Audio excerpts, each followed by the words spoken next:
We will issue a report of our findings.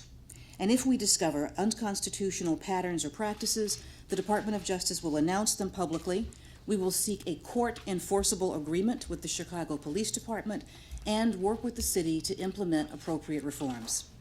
Our goal in this investigation, as in all of our pattern or practice investigations, is not to focus on individuals, but to improve systems, to ensure that officers are being provided with the tools that they need, including training, policy guidance, and equipment to be more effective, to partner with civilians, and to strengthen public safety. And we understand that the same systems that fail community members also fail conscientious officers by creating mistrust between law enforcement and the citizens that we are sworn to serve and protect. This mistrust from members of the community makes it more difficult to gain help with investigations, to encourage the victims and the witnesses of crime to speak up, and to fulfill the most basic responsibilities of public safety officials. And when suspicion and hostility is allowed to fester, it can erupt into unrest. Building trust between law enforcement officers and the communities that we serve is one of my highest priorities as Attorney General. The Department of Justice intends to do everything that we can to foster those bonds and to create safer and fairer communities across the country. And regardless of the ultimate findings of this investigation, we will seek to work with local officials, with residents, and law enforcement officers alike to ensure that the people of Chicago have the world-class police department that they deserve. Thank you so much, and at this time I'm happy to take a few questions. Should the investigation expand to include the Cook County State's Attorney, since so few officers have actually been charged in shootings? Our investigation is focused on use of force and the accountability within the police department. We'll be looking at how force, including deadly force, is handled, investigated, and how officers are held accountable for that. So that's our focus right now.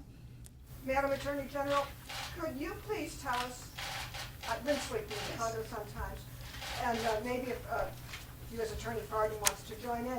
We're very interested in Chicago in knowing the status of the joint state federal investigation. It's taken quite a while, and would like to know the reaction to Bill Clinton McDonald video document released by the city, if you're aware of them, and the potential of, some people are wondering if you're also going to be looking into a cover-up. So I have two questions there. If you could take them, I'd appreciate it. Okay.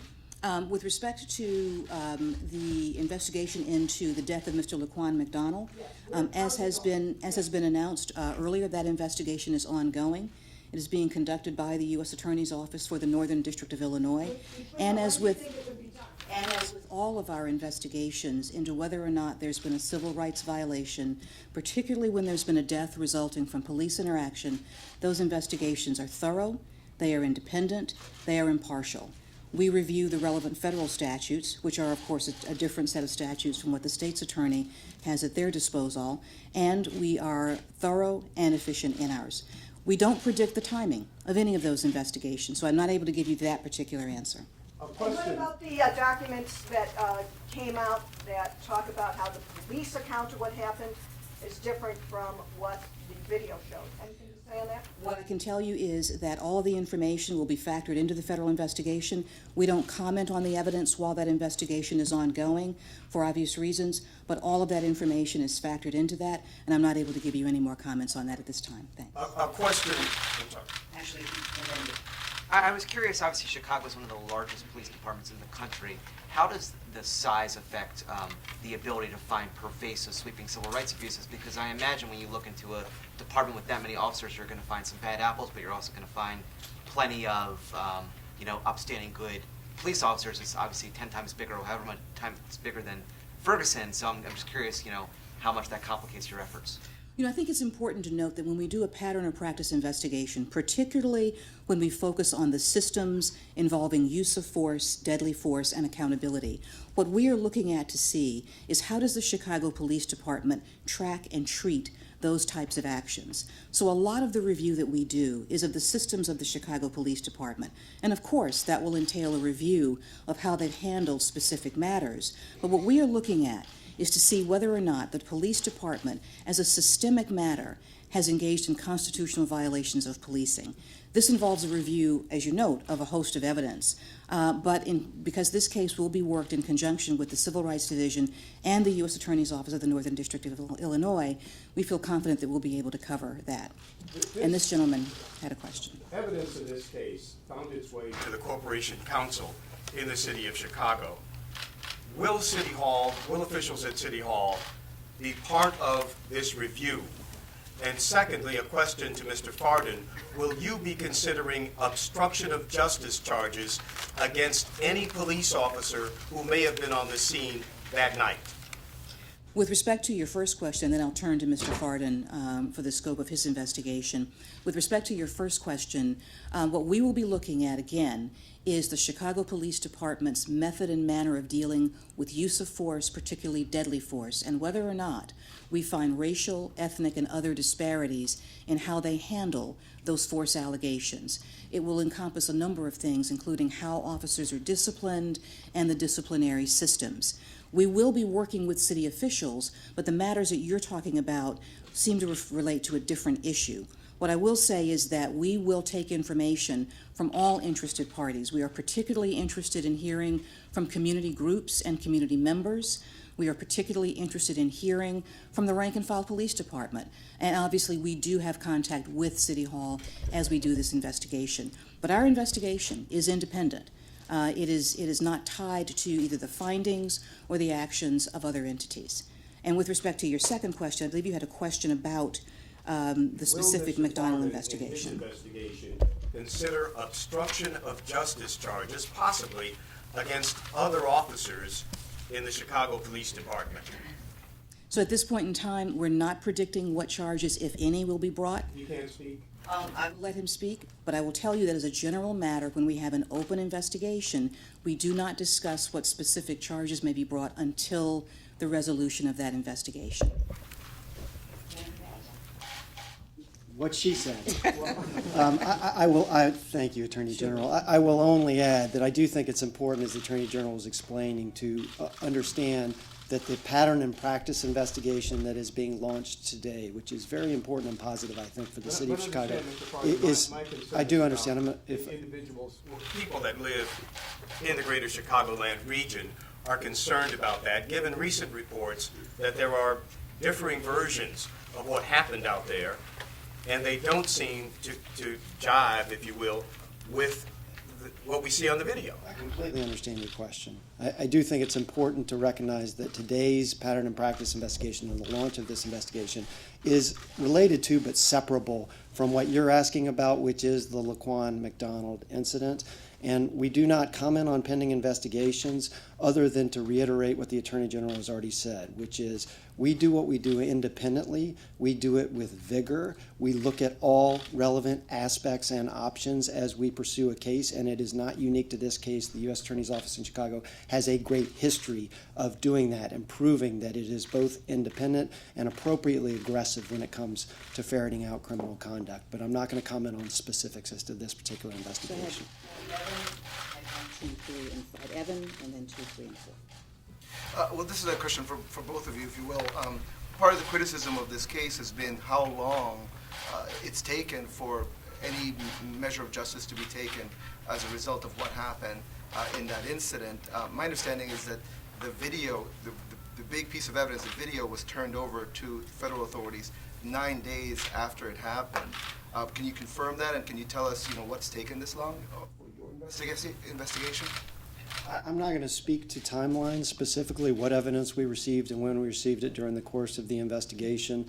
What I will say is that we have pursued all of the facts and circumstances relevant to Mr. McDonald's death on October 20th, 2014, with vigor, with earnestness, with passion, as we approach any important investigative matter in Chicago. Thank you. I wanted to ask whether the investigation would also include the extensive allegations of unlawful detention at the Homan Square facility, and if not, why is this not seen as part of the pattern of misconduct investigation? At this point in time, the investigation is focusing on use of force and the systems within the Chicago Police Department. That's not, the issues that you raise are extremely important. They're not at this time within the purview of our investigation. But as we have notified the city, as with every pattern and practice investigation, that we always reserve the right to expand it should more information come to light and require a review of constitutional issues there as well. But at this point in time, it is a use of force investigation. Young lady in front of you. I have an off-topic question. Yesterday, the president talked about urging Muslim leaders to step up their efforts to stop radicalization in their communities. Can you talk about, is the Justice Department increasing its effort in this area in terms of outreach, or are you changing any other policies or resource allocations in light of the attacks?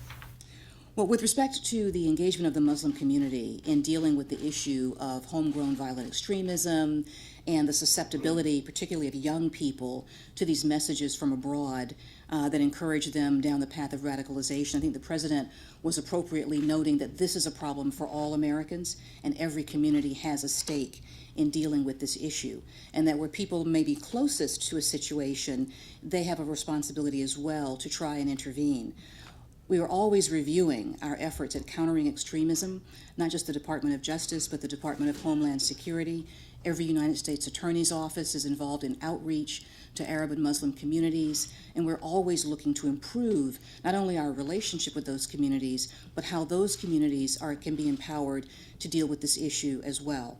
One of the things that I always talk about when I meet with parents of a variety of communities is to ask them if they know what their children are doing online. And as many of you will doubtless agree, it is very difficult to get a handle on that. And so there's a number of areas in which we think that the Muslim American community can be very effective and proactive in helping resolve these issues. Actually, Sarah is first. Thank you. I'd like to ask you and perhaps Vanita Gupta about another civil rights investigation. You talked about building trust between communities. Can you tell us what the status is of the Eric Garner investigation, and are you close to closing that with no charges? Well, what I can tell you is that investigation is also still active and ongoing. It is open, so I'm not able to comment on the specifics of that. And when we come to resolution, we will announce the resolution there.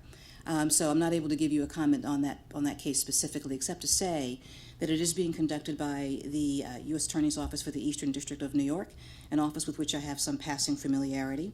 And that investigation also is independent, it is impartial, it is thorough, and it is reviewing all the relevant issues in that case. Just yesterday, on the eve of your news conference this morning, the head of the Illinois Police Review Authority resigned. Obviously, the accountability mechanisms in the state are part of your review process.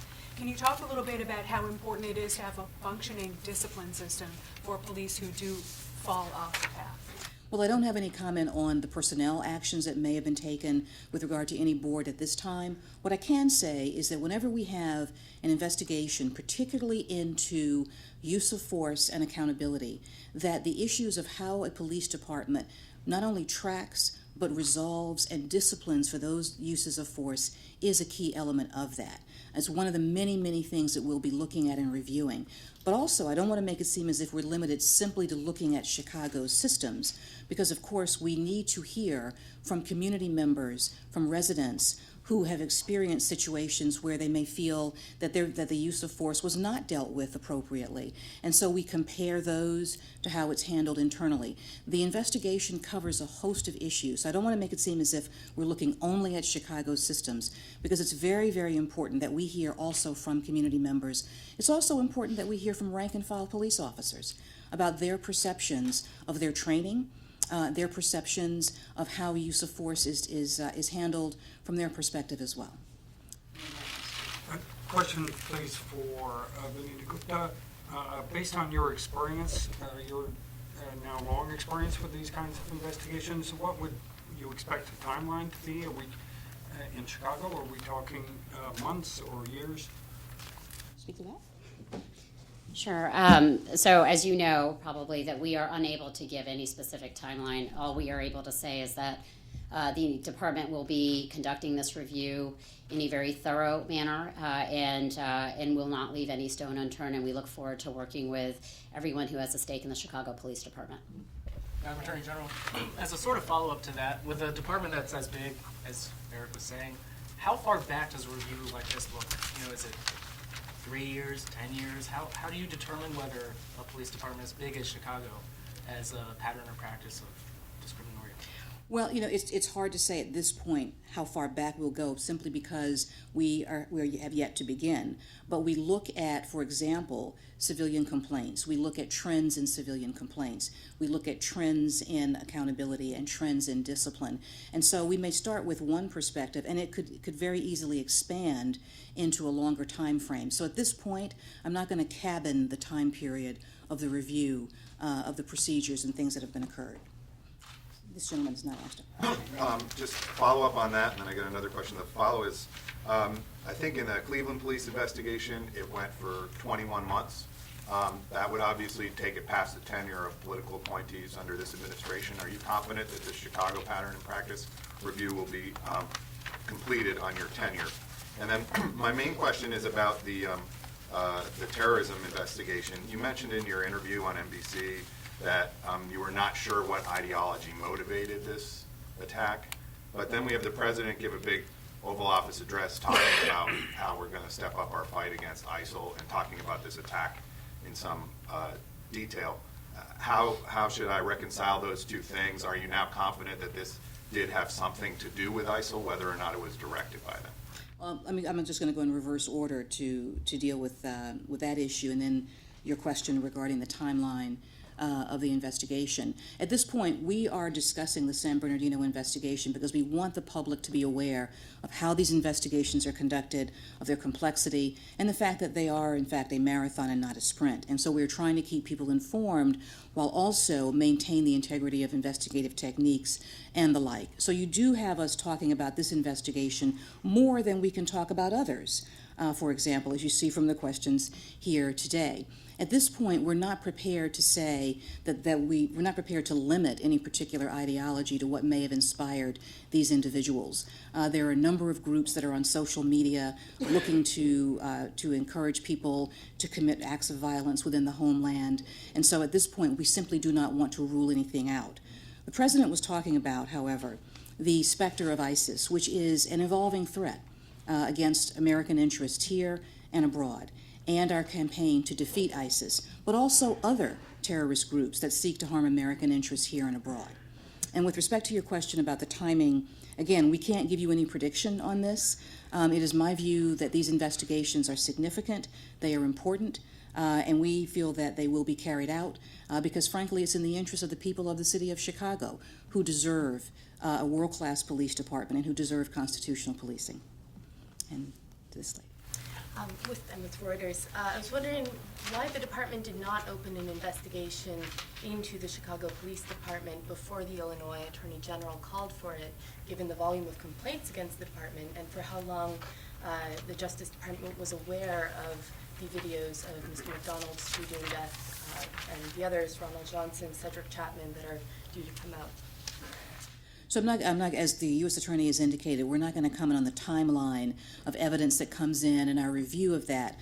What I can say is that we did receive requests from a number of people and offices to look at the Chicago Police Department, and we considered those requests. We also considered what we saw of the Chicago Police Department also, and so a combination of factors. A review by the career people in the Civil Rights Division has led us to come to this conclusion that this particular pattern and practice investigation is necessary.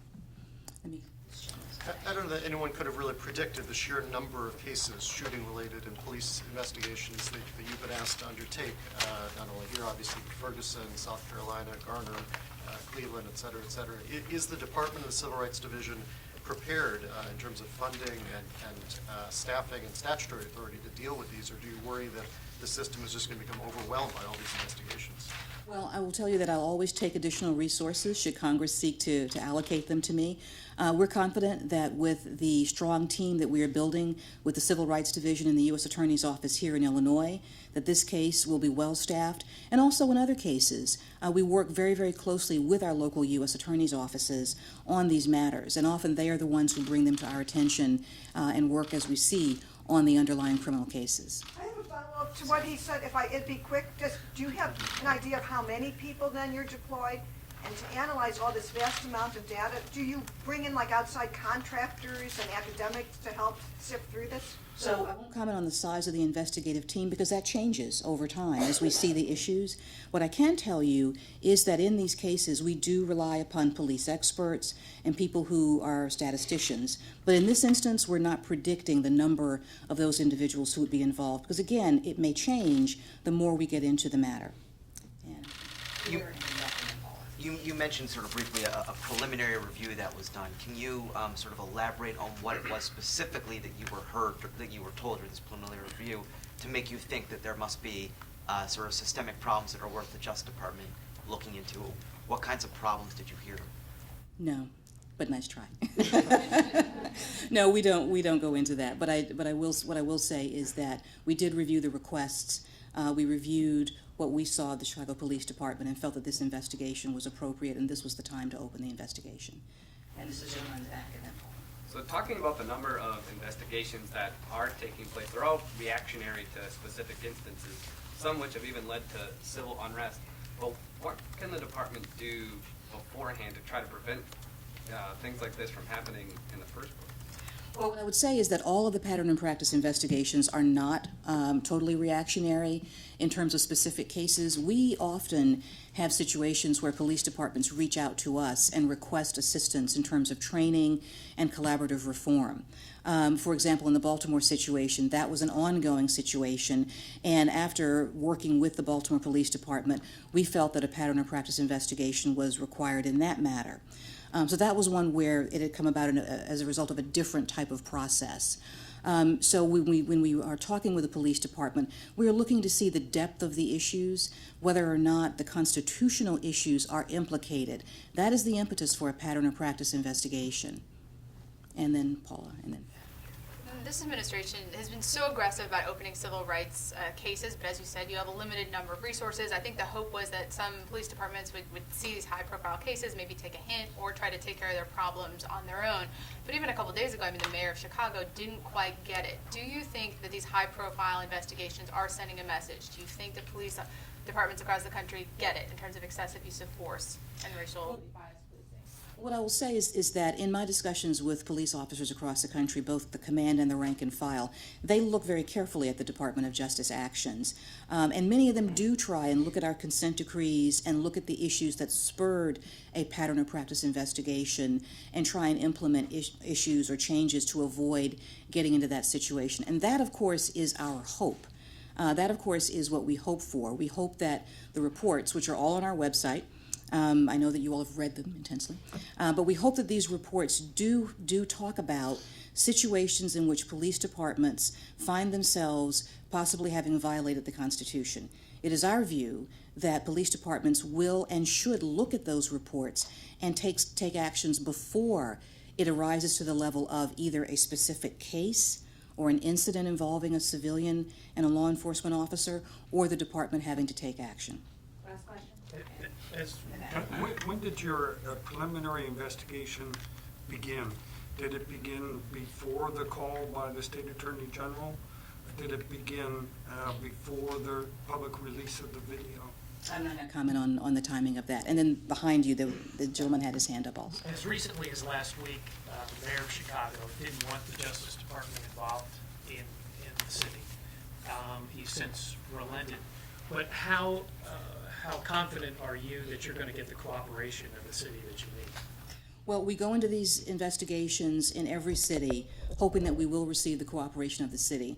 And in a situation where we would not, we would engage with them and let them know what we needed and why it's important. So we are going into this investigation with the view that we will get the cooperation of not only the city, but as I mentioned also the community.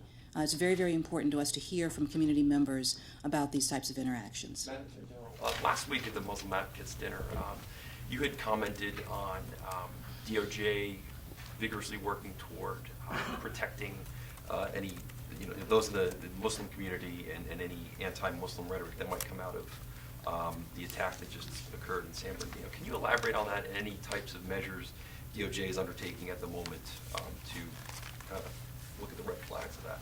Well, what I will say is that, as of course we prosecute deeds and not words, but we always have a concern when we see rhetoric rising against any particular group in America, that it might inspire others to violent action, and that violent action is what we would have to deal with.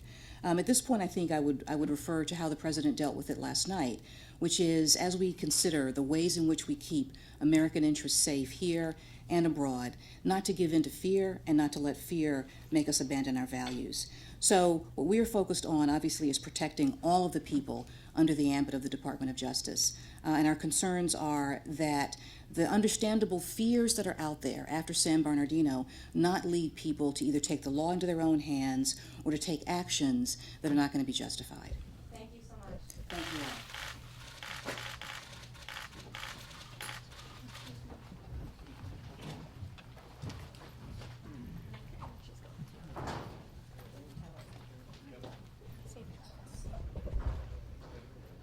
Look forward to watching you on TV at Christmas. You going home? Going home. Oh, wonderful. December 18th.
Oh, I don't have one. You mean like a name on there?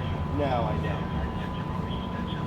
Yeah, it's bar. I just have bars and tone up, but I don't have. There's a picture of the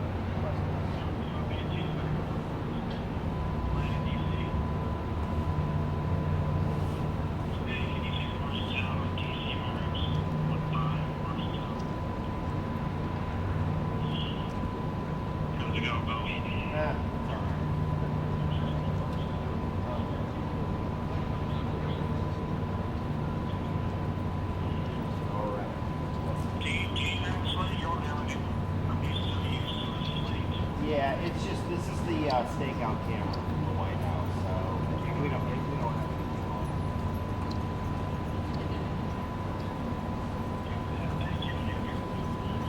All right, and I'm gonna go up to the.